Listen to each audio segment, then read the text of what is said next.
I, 29M, was always the background character in my own family. Not the black sheep, just invisible. My younger sister, Lily, was the golden child. Straight A's, dance recitals, talent shows, my parents invested in her like she was their retirement plan. She got the new clothes, the trips, the celebrations. Me? I got hand-me-downs and comments like, be responsible. Don't cause trouble.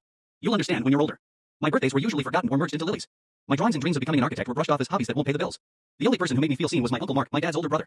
He lived modestly but carried himself with his quiet dignity. At family gatherings, while everyone fawned over Lily, he'd slip me books about architecture or ask me to show him my sketches. He'd sit with me for hours, talking about design, cities, and the kind of life he hoped I'd build for myself one day. When I was 20, Uncle Mark died of a sudden heart attack. It broke me. My parents' reaction? They were more concerned about his assets. He had no kids, no wife, and a reputation for being financially cautious. They practically licked their chops, assuming his estate would come to them. At the will reading, the lawyer adjusted his glasses, looked around, and said, all assets, property, and investments go to my name. The silence was suffocating. My mom's jaw actually dropped. My dad's face turned red, like he'd swallowed poison. My sister whispered, that's not fair. And in that moment, I realized something. They weren't shocked. They were angry. As if they already suspected this might happen. That night, my dad cornered me. You're going to sign it over, he said flatly. Not a request, an order. That was meant for me. He was my brother. I refused. Uncle Mark, whoever he really was, chose me for a reason. My mom tried emotional blackmail. Do you really want to divide this family over money? Don't be selfish. My sister called me the least child. But something inside me hardened.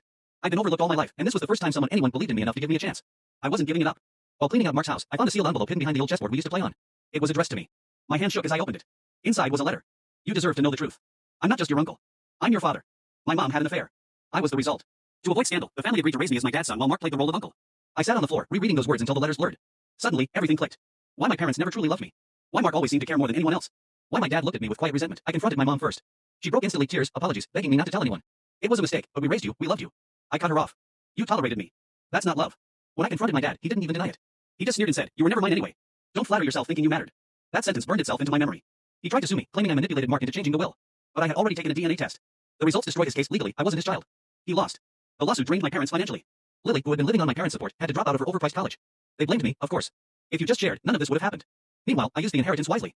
I lived frugally, invested carefully, and eventually started my own architecture firm, the dream Mark always encouraged me to pursue. 2 years later, we finished our first project, a public library. At the ribbon cutting, I framed one of Mark's old sketches behind me. It felt like he was there. My mom showed up. She stood at the back, holding an old baby photo of me, crying silently. Afterward, she pulled me aside, begging, please, forgive me. I know we made mistakes, but I'm still your mother. Don't shut me out. For a moment, I felt that pull. That little kid part of me that wanted her to finally see me. But then I remembered every ignored birthday. Every time they made me babysit Lily instead of going to parties. Every time they called me selfish for wanting just a little attention. And I remembered Mark's words, the last Christmas we spent together. Don't waste your kindness on people who don't value it. So I told her, I don't hate you. But I don't owe you anything. The man you hid from me, the man you tried to erase, is the only reason I'm standing here today. He was my father. Not him. Not you. I walked away. It's been 3 years since. I haven't spoken to my parents or Lily. I built not just a career, but a life of friends who feel like family, a team that believes in my vision, and a home I designed myself. My mom still sends letters, but I don't open them. My dad? Silent. Lily?